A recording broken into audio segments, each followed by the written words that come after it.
Welcome to the podcast, Badass Mother Hustler, where the grit, stress, and the beauty of motherhood and entrepreneurship meet. We'll share the realities and stories of what it takes to make it all work and still be a badass mother. Now here's your host, Maddie Yaka. What is up, everyone? Welcome to episode 3. I can't believe it's episode 3 already. Today, I'm talking to badass mother hustler Megan Niles. She is the mom to 3 children, Noah 7, Milo 5, and cute little Blake 2. And she is a realtor with eXp in Colorado. What's going on? Oh no, let me unmute your mic. My bad. Oh. All right. What's going on? Nothing. Thank you for having me. It's good to see you. It's so good to see you. So It's really funny because we both went to the same high school, but we're 6 years apart. I think we're 6 years. Yes. 03 and you were 08 or Yep. so 5. Yeah. Okay. Yep. Yeah. It's so funny. I mean, it's wherever you live, it's a small world. Like, we didn't know each other when you were in high school because I was in middle school. No. we- I mean, and I was thinking about it earlier. I don't even know how, like, the algorithm somehow puts you guys in front of me, and obviously because of home and real estate, and then there you were, and I was like, wow, these girls are awesome, and then just kind of started following you, and then we finally got to meet. What was that, a month ago or so? Yeah. So you came home to visit the fam, and we met at a local coffee shop, and it just felt like we had already met in person because of what social media is like. Yeah, absolutely. And that happens a lot with real estate. I'm sure you've had that, in your case too. But I just so many people that I've met through social media in real estate and have never met them in person, and they just feel like good friends, and I love that part of social media. So yeah, That's amazing. That's an amazing part of it. yeah. So why don't you tell everyone that's listening a little bit about yourself and your family? Sure. So we live in Colorado Springs, originally from the East Coast there where you are, in Chester County, Pennsylvania. But we've been in Colorado since 2017. We moved here from California. My husband, Joe, was in the Marine Corps in Southern California years ago, and then he got out and he just stayed there. And then we made our way here to Colorado after our first son was born. So after Noah was born, we made our way to Colorado, and we love it. It's, it truly fits our lifestyle, the outdoors. I have family here as well, so that helps. And yeah, I have three kids. Noah is 7 and he's in first grade. And then Milo will be in kindergarten next year. And Blake is our one little girl, and she's 2, and she's sassy, and it's amazing how different a girl can be after 2 boys. Girls are so sassy. Dakota is 4.5, and I'm like, oh my gosh, she's this sassy right now. What the heck am I in for when she's 13? I know, it's pretty funny, and she's, she wants to do what the brothers do, but I'll be doing something, and she's like, Mommy, I'm talking to you, and I'm like, okay, all right, I will listen. I'm like, yeah, I guess that must be what I say, and I need to be more conscious. Yeah. I know, it's funny, but I love, 3 kids is a lot, but it just feels right with our family. And we also have a couple dogs, a cat, and we have some chickens. So we just got the whole, a little farm, crazy funny farm going on over here. So we have a funny farm too. Yeah. Did you come from a large family? No. I have an older sister and an older brother, and then I have an older stepsister. So I mean, kind of like blended, turned into a bigger family. But I have lots of cousins and lots of, it was always around family on both sides. So I kind of always knew I wanted 3 kids. when I was little, I always thought that. And then once I had two, I was like, oh, two's good. And then, we just said, we'll see. And so Just go with the flow. yes, go with the flow. And now we're it's nonstop busy, and the boys are in baseball. And, as somebody who grew up playing sports, I'm starting to see just like how much my parents did for me, like taking me everywhere. And we're not even in, anything too competitive yet. It's just they're 7 and 5, but it's already like time consuming. So, but I know how much I appreciated that with my parents. So I want to do the same, for my kids too. Yeah, my parents lived at our sports. There were 8 of us, and when we Oh my first gosh. started playing, my mom just lived at the URA Yeah. baseball and softball fields. Yes. I can't even imagine. I mean, yeah. Yeah. And it's a lot. And so, but it's fun. I love it. So Yeah. yeah. So you have 2 kids that are currently not in school, and you have a real estate business, Mhm. and you are like absolutely crushing it. I saw that you're probably going to make icon status again for the 3rd year. Can you share with everyone what icon status is for eXp? Yeah, so with eXp Realty, which is the brokerage that I'm with, it's just one of those kind of mile markers, goals that they have incentivized for, sales goals for us as agents. So basically, when you start, your anniversary year, start your year off, and you start selling homes, once you hit your cap, so you know what a cap is, I'm sure, but we pay a split to our brokerage. So if I pay 20% to my brokerage every transaction, once that 20% each transaction gets to 16,000, I cap, and then I get to keep 100% of my commission each transaction after that until my cap resets the next year. If you cap, the next goal is to then hit icon. And you do that by, it's around 20 additional homes on top of capping. But it's also hitting a transaction fee cap of 5,000. So once you hit that, it just means you have sold a lot of homes. I mean, it's hard, and only about 3% of our company, company wide hits icon. So it's something definitely that I'm proud of. It's an And yeah, amazing accomplishment because, yeah. I mean, what is the stat you shared I saw in your Facebook post? Like only some percent of people make it in the first 5 years of being a realtor? Yeah, I think 87% of people who get their real estate license quit in the first 5 years. And that is not lost on me, or, a lot of us that got started right around, like, when did you guys get licensed and start? We got licensed in 2020, and it wasn't because of 2020. We were already taking Right. our Same. exams before COVID hit. Yeah. So I got licensed in 2019, and I was, Milo, our middle kiddo, was like 5 months old.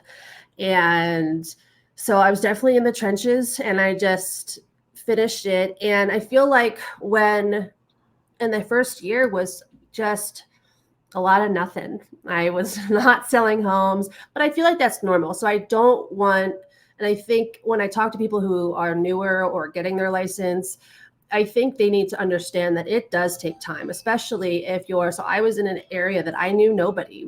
I still had to build that network and the community here in Colorado.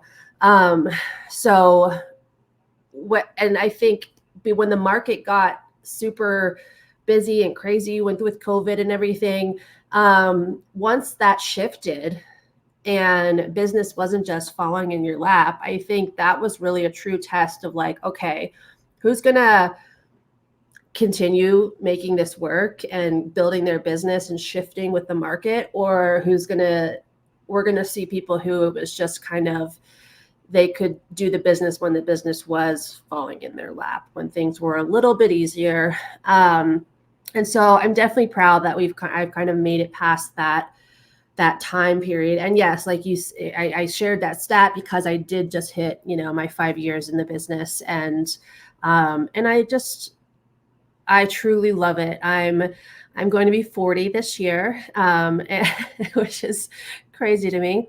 But I've tried so many things throughout the years, and real estate was the first thing that truly just felt right, and I loved it. While there are hard days, it just feels right, and uh, hopefully I'm pretty good at it. So yeah. You are really good at it. And I was wondering, so what made you have the idea of like getting into real estate? Does entrepreneurship run in your family, and how'd you go that route?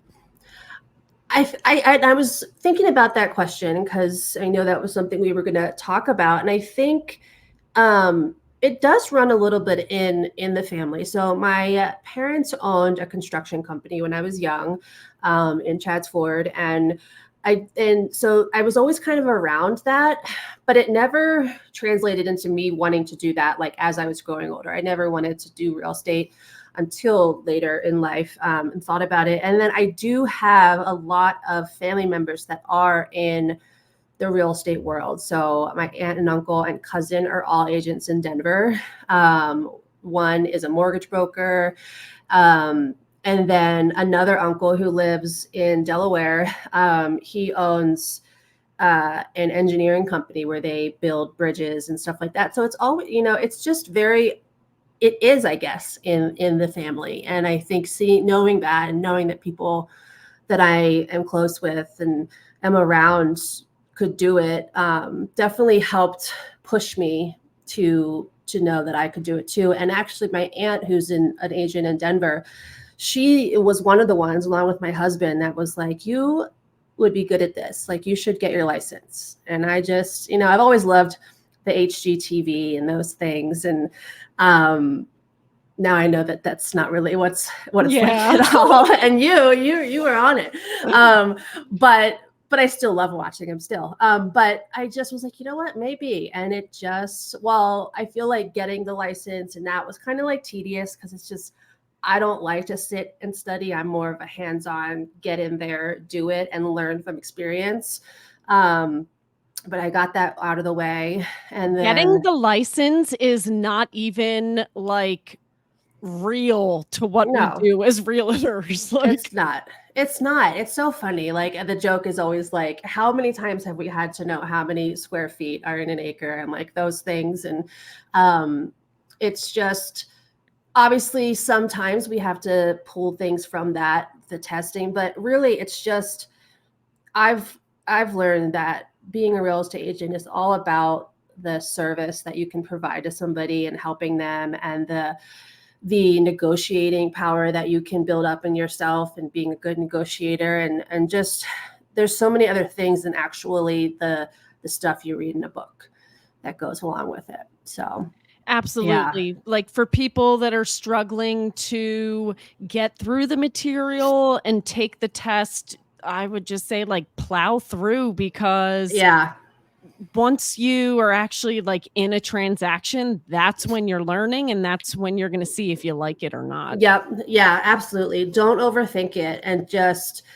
get through the class, get through the course, get your license, find a good mentor at whatever brokerage you go to. Because that has truly been the game changer for me, is who I kind of started to surround myself with, to kind of help get my business to the next level.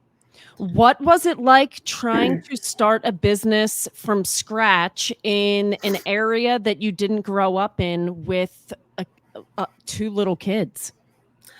It was hard and it was discouraging. And, luckily, I live in a pretty big subdivision. Our elementary school is in our neighborhood. So I kind of started to really hone in on like my community right here where I was. So I, as a couple years in is when I really started to do that. But initially it was hard because I'm extroverted once I get to know you. But initially I'm shy, a little bit shy, and I'm also not pushy. Like I'm not a pushy person. And at first I was like, oh, I don't want to be salesy. But one of my business partners in San Diego, he's always saying, like, I always hear this. People say, I don't want to be salesy, but like, that's what we do. We are salespeople. So Yes. to a certain extent, we have to embrace that. And if you want to build your business, you have to be a salesperson. Obviously, there's good ways to do it and bad ways, but I think that was a big game changer for me, is to like really realize that you're not going to get business unless you ask for it.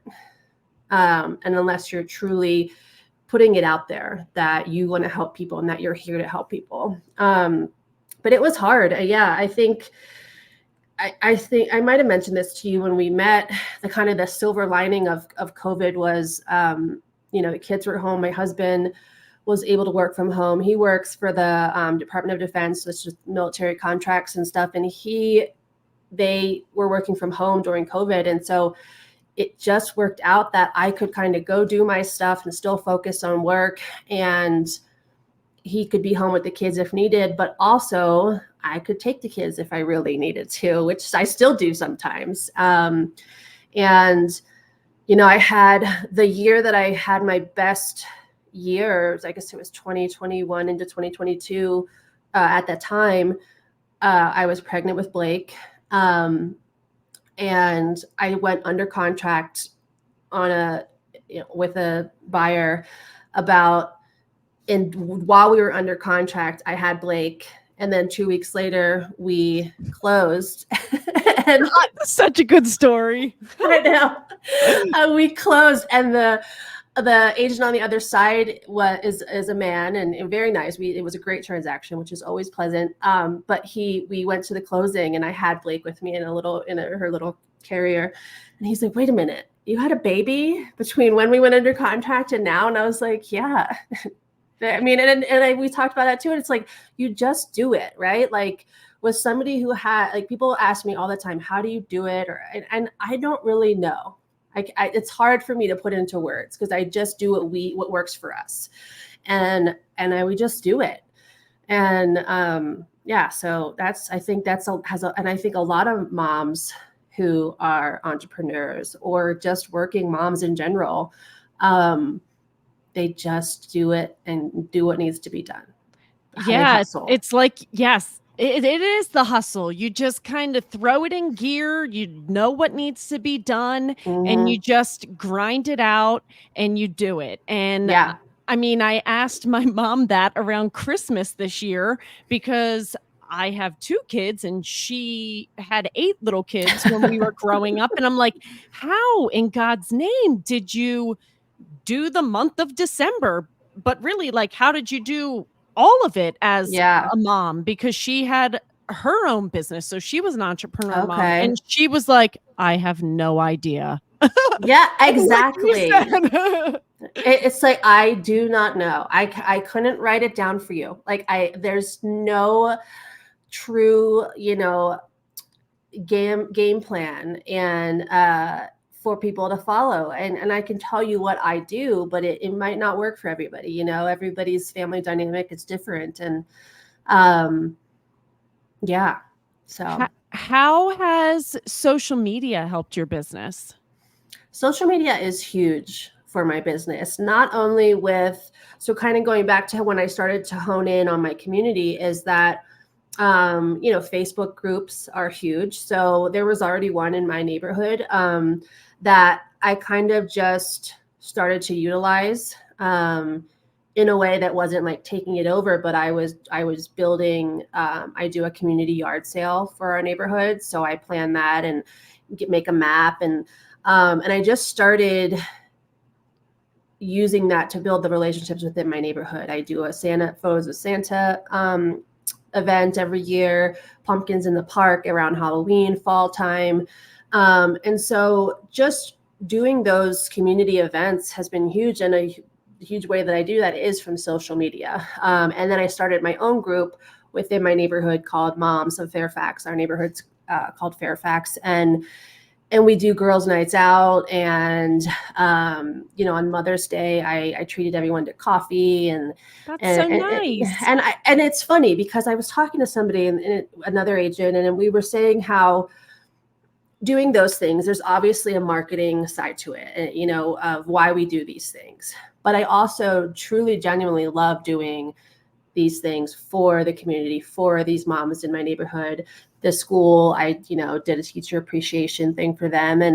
And it just, could business come from it? Maybe, but and hopefully, but I also just truly love doing it. It feels good.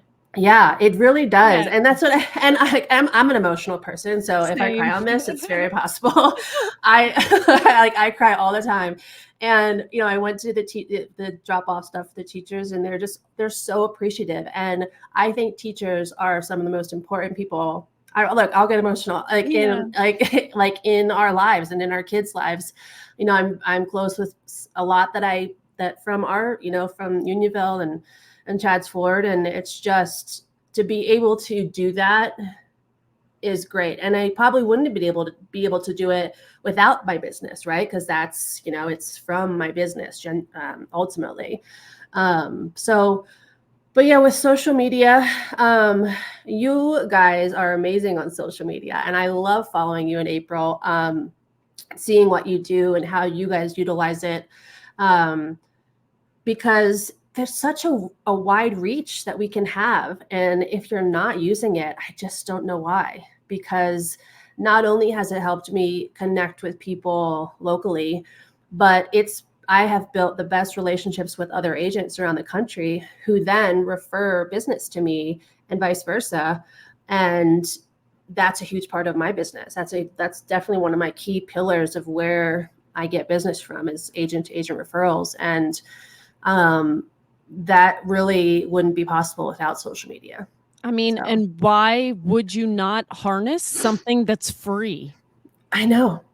And I get it. Like, it can be a lot of work, but if you plan it, or it can be uncomfortable, maybe it's not in your comfort zone to do videos, and it's not in mine. And I don't do as many videos as I'd like, but I just try to engage as much as possible. I don't really do it as much, but I used to do like questions of the day, because I really like to interact and engage. Like, it's called social media. Let's be social. Yep. Let's get to know one another and see what our common interests are. Mm-hmm. And as far as common interest, that's another big part of my business and how I grow my business. Is I'm always listening to, when I'm talking to people or seeing people on social media, how I can connect with them. And so I run into people. I just closed with some buyers the other day, and they wanted to work with me because I'm a Philadelphia Eagles fan, and they're from back there too. And so those things are important to me, and I know that they're important to other people. So listening and figuring out how I can connect with somebody, whether it's because we're moms and we have kids, or we both lived in Southern California, or we're military, affiliated, or from back east. There's so many little things, and it's just one of the favorite things that I enjoy about working in real estate with so many different people. It's a blast. Mm-hmm. So right now you have your 2-year-old daughter and your 5-year-old son that aren't in school. So what does a work day look like for you as an entrepreneur mom?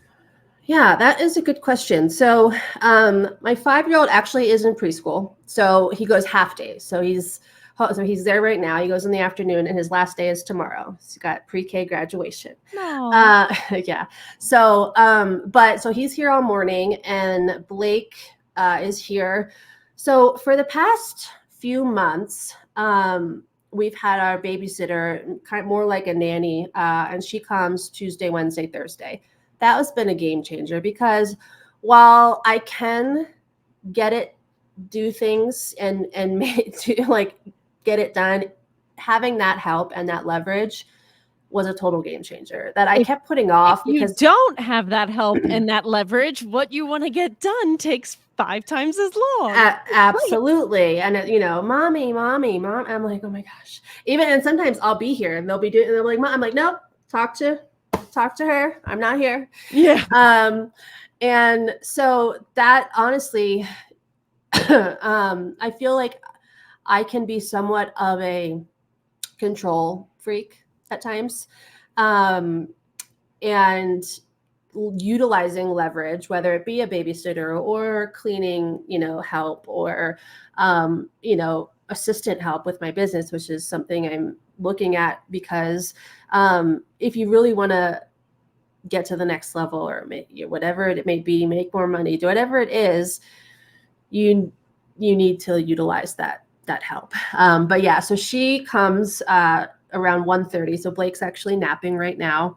And then she'll be here. And then she picks up Noah from first grade, and I pick up Milo, or my husband does, and then bring him back here. And then they're with her till about 6:30. But before that, it really was just, I would load them up if I had to, but I also started to feel bad if I had, like just getting them in the car and dragging them to showings. And while that is a great piece of the kind of the flexibility with real estate, it's a little bit more stressful than it needs to be. And also they don't want to be there. Absolutely is. Yeah.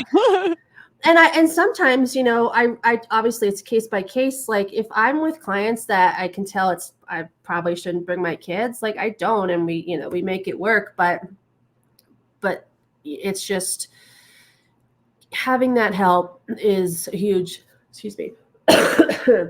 Is huge. So yeah.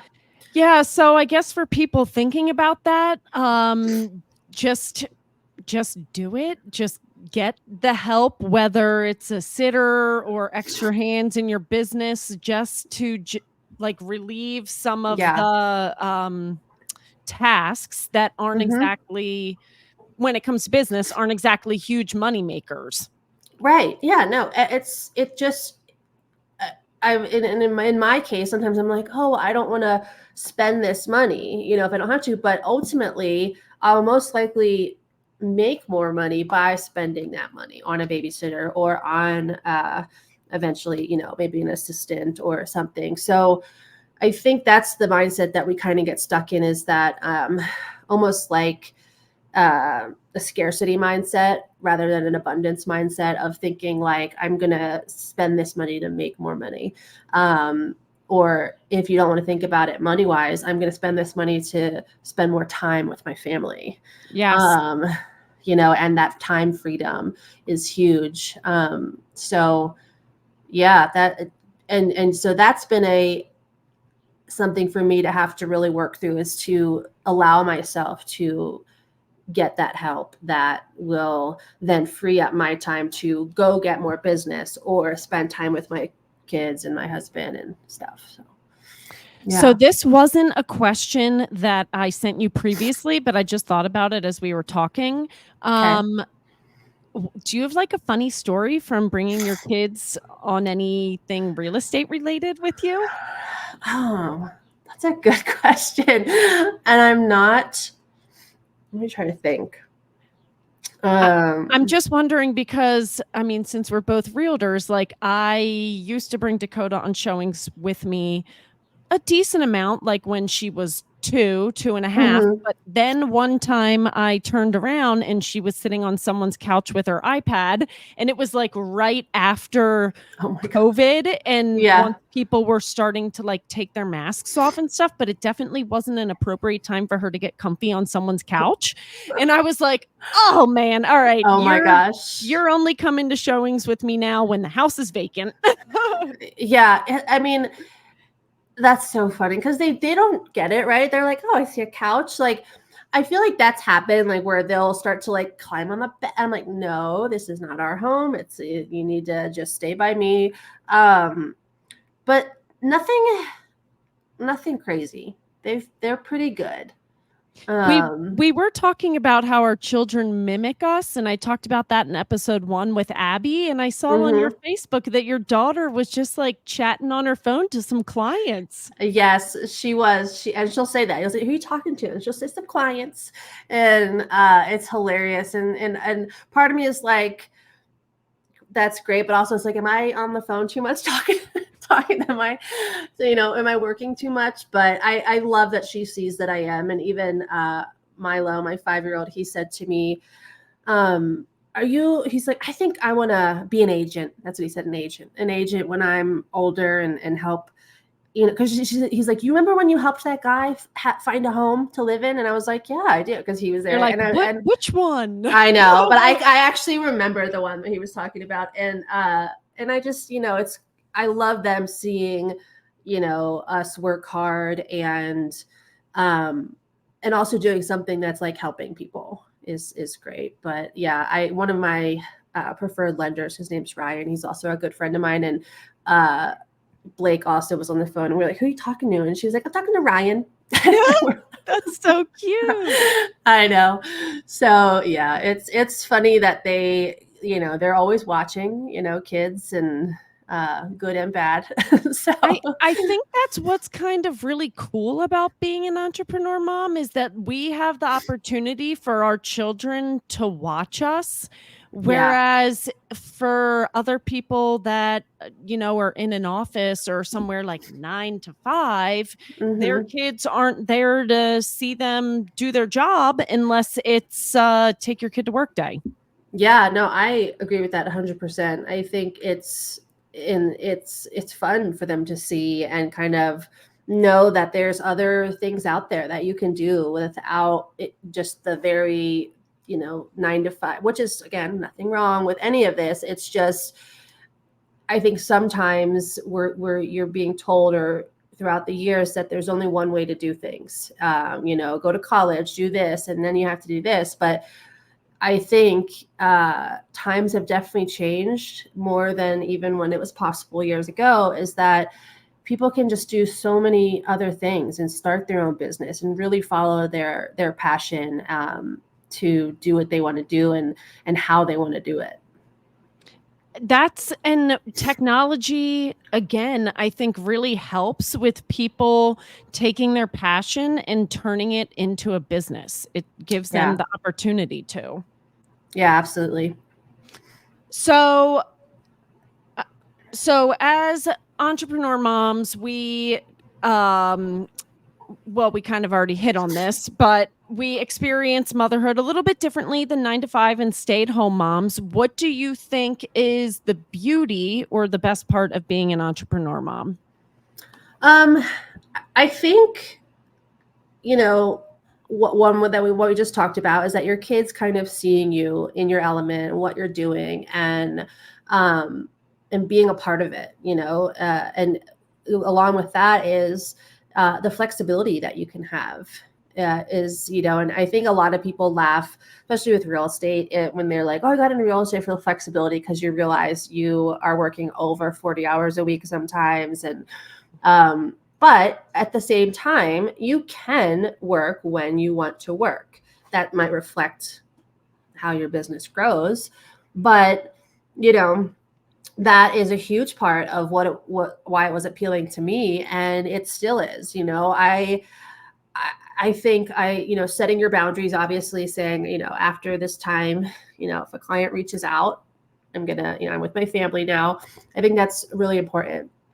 That was hard for April and I the first year, because we were really, really trying to just like take every opportunity and make sure we didn't lose a lead or whatever. So setting boundaries was hard, but come like last year, we spoke to one another and we were like, all right, look, we need to tell people, like, unless we're actively negotiating inspections or an offer, like, they can reach us from 8 a.m. till 9 p.m. and that's it, which is still kind of like a big chunk of time. A lot later than most. Yeah, I think I was the same way. And I think probably most people are there that first year, 2 years, you just are grasping at everything, right? You don't want to let any momentum that you have go. And I think that's fine. You really do have to do that extra, hustle in the beginning. But for me, it was really important to set those boundaries. And I tend to be somewhat of a people pleaser, so it can be a little hard. But, if I'm giving the kids a bath or doing bedtime and like, there's very rarely is there an emergency in real estate, that you can't wait a little bit, unless, like you said, we're in active negotiations. And then absolutely, I'll hop on the phone and we'll talk or whatever we need to do. But the fact that I can kind of have that say, because it's my business and I get to choose what I do with my time, is truly a beauty of entrepreneurship and real estate. So yeah. It's amazing. Mhm. Choosing what you can do with your time and how you spend it is one of the biggest perks Yep. of being an entrepreneur. Yeah. All right, we're going to swap on over to our 5 and 5 and wrap it up.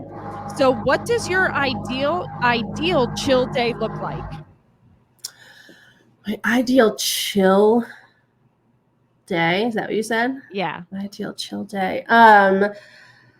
Honestly, getting up, getting outside, coffee first, always, because I can't do anything without coffee. And then we like to go on like hikes or walks around Colorado Springs. There are great ones. And just being with the family is kind of like my ideal relaxing, not having to be anywhere at any time, just doing what we want to do outside, playing games, whatever we need to do. Just going with the flow and not having to make sure you're somewhere at a certain time. Yeah, absolutely. Yeah, I'm with you on that one. What are you currently reading or listening to?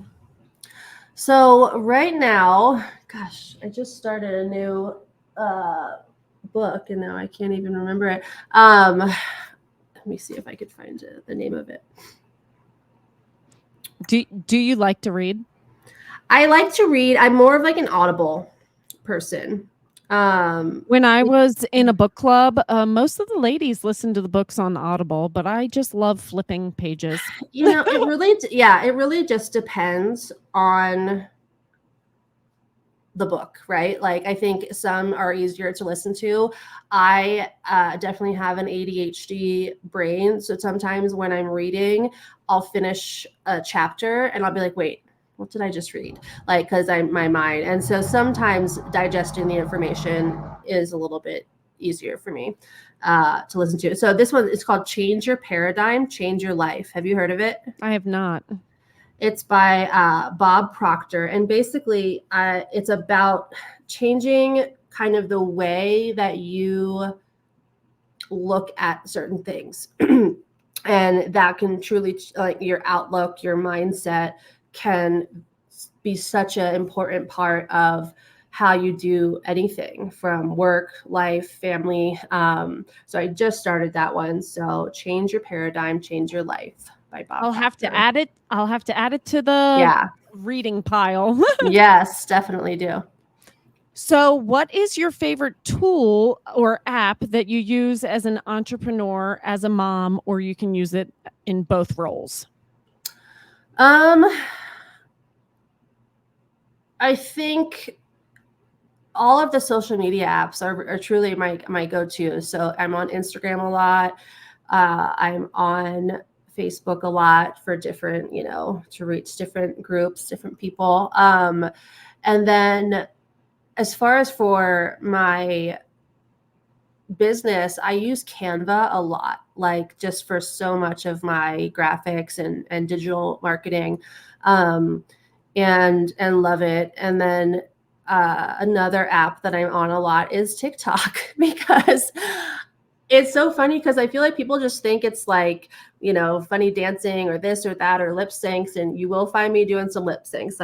I love a good lip sync sometimes, but I'll find like workouts on there or recipes or life hacks, mom hacks, all. And I'm like, oh my gosh.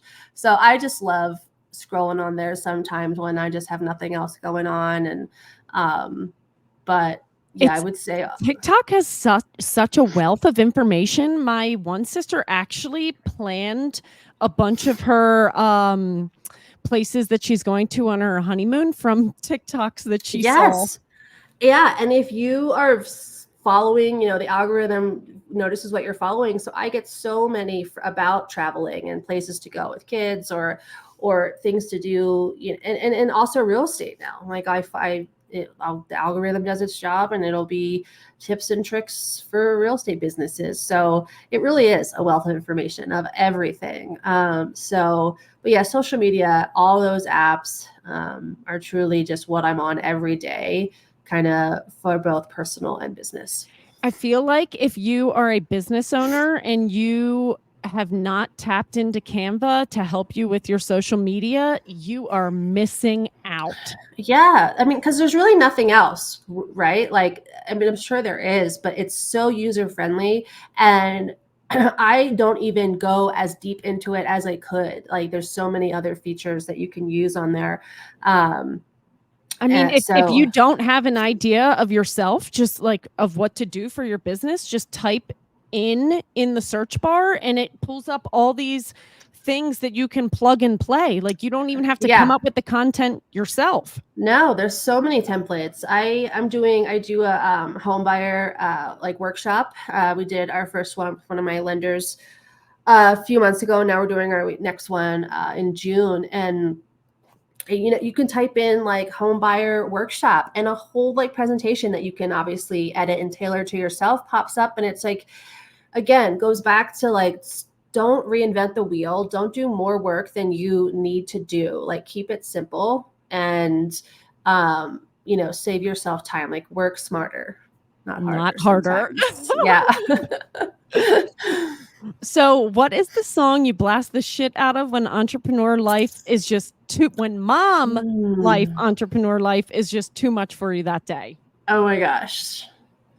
This is a very good question, because I do love music. Honestly, I'll go onto Spotify, and I don't even know if I can pick one song, but I will just go on to 2000s hip hop on Spotify and take me to 2003 hip hop with Eminem and 50 Cent, and I will just become another person and just leave me alone. But I've definitely kind of turned into a bit of a Swiftie as well, which I never really was. And then I went to her show this past summer, and it was crazy. So she's on there a lot. My husband will come in and be like, "Enough, Tay." Like, so he's not a Swiftie. But yeah, I love music. But a lot of times I like to go back to that time from high school to college and just relive all those, blast them. Those were some really good songs. I know, they don't make them like that anymore. They don't. That playlist is like one that I normally work out to. I'm like, all right, let's go. Yeah. Yep. It's such a good one. 80s ones I like to put on, but yeah, I can't really, not one song that I go to, but that. Well, I feel your vibe. Time. Yeah, if you go on Spotify and type in like millennial something, great ones, great playlists come up. And lastly, what advice can you give a struggling entrepreneur mom? Oh man, I think I would say to accept help. I think like sometimes we just want to like power through and do everything ourselves and to prove that we can, but you don't have to, there's that saying, it takes a village for a reason. Like, lean on the people that are there to support you so that you can then focus on building your business. So if that's a significant other, family members, a mentor, don't be afraid to lean on that and accept that support. And then I would also just say, like, take a deep breath because it's going to get easier. Put in that grind and that kind of chaotic hustle in the beginning, and then all of a sudden you're going to get past this bump and it's just going to be a little bit smoother, a little bit easier. Everything's going to make a little bit more sense, and it'll all be worth it. And just do it. I so funny because like Nike obviously just do it, but like it's true. Like obviously they have that saying for a reason. Like, just do it. I feel like that should be the saying for moms. Yeah, just do it. Like, or I know, or we just do it. Like I don't know. Like, we just do it and just put that hard work that you have in you towards your family and your kids and put that towards the business side of things. And then as far as like accepting help, also ask for help. Like that's important too. Yes, I feel like if you are just starting to think about getting help, or you're maybe doubting reaching out for help, that's the point where you need to get the help, because you don't want to hit that burnout because it's not fun. No, it's not fun. And I think that can happen so easily and we don't even realize it sometimes, where I'll notice when I'm getting that overstimulation, that burnout, when my temper is a little bit, not as, I'm losing my patience a little bit easier with kids or with whatever's going on. And so I think like just realizing that you can't go 100 miles an hour constantly, or you will burn out and then you won't get anything done. You won't build that business, and to build that support around you. So there's a group of women here and we try to meet weekly, but we have a group text, all agents, and we just are there for each other with questions. And so if you are, I guess, specifically real estate, since that's what you and I both do, I think my advice would be to find the people that you want to kind of emulate and that they want to give back what what they've done to you and who you want to support and surround yourself with. So find those people. Yeah, that is so true, to just find the people that you align with to help support you. Absolutely. Well, I can't believe that the episode is over. Oh my gosh. So happy that we were able to see each other's faces again. Me too. Thank you so much. This was awesome. I love that you're doing this. This is an amazing podcast concept. And I think it's just so great that you're kind of getting this out there and letting everybody talk about being a badass mom hustler. So love it. Oh yeah. Thanks. So if people wanted to reach out to you, what is the best way for them to get a hold of you? So they can call or text me. I'll just go ahead and say my phone number. So 610-716-8309. Call or text anytime if you need any kind of real estate help here in Colorado, or if you need someone in another state, I can connect you with them. Also, my Instagram is meganniles.realtor my gosh, I can't even. That's not your email. That's your Instagram. No, my Instagram is @meganniles.realtor. My email is megan.niles@exprealty.com. But mostly, I'm on that social media. Find me on Facebook, Megan Niles, and would love to connect with anybody. Yes, friend her and give her a follow on Instagram. And also, I love that you kept your 610 area code. Isn't that so? I think I've had the same number since like 9th grade. So yeah. Oh my goodness. Do people think that you're spam when you're calling them sometimes? And I thought about doing like Google Voice and getting, but I'm like, you know what? It's 2024. People realize that they've got numbers. So it does say my name when it shows up. So I think people realize, but yeah. Yeah. Funny. All right, everyone. I want to leave you with a quote, and it is, if it were easy, everybody would do it. Hard is what makes it great. So thanks for coming to this episode, and we will see you on the next one. Thank you for joining this episode of Badass Mother Hustler. If you loved this episode as much as we did, and it left you feeling inspired and empowered, give us a quick like and subscribe, and we'll invite you back to our next episode. And be sure to share us on your socials and visit our Instagram, Badass Mother Hustler Podcast. We'll see you next time.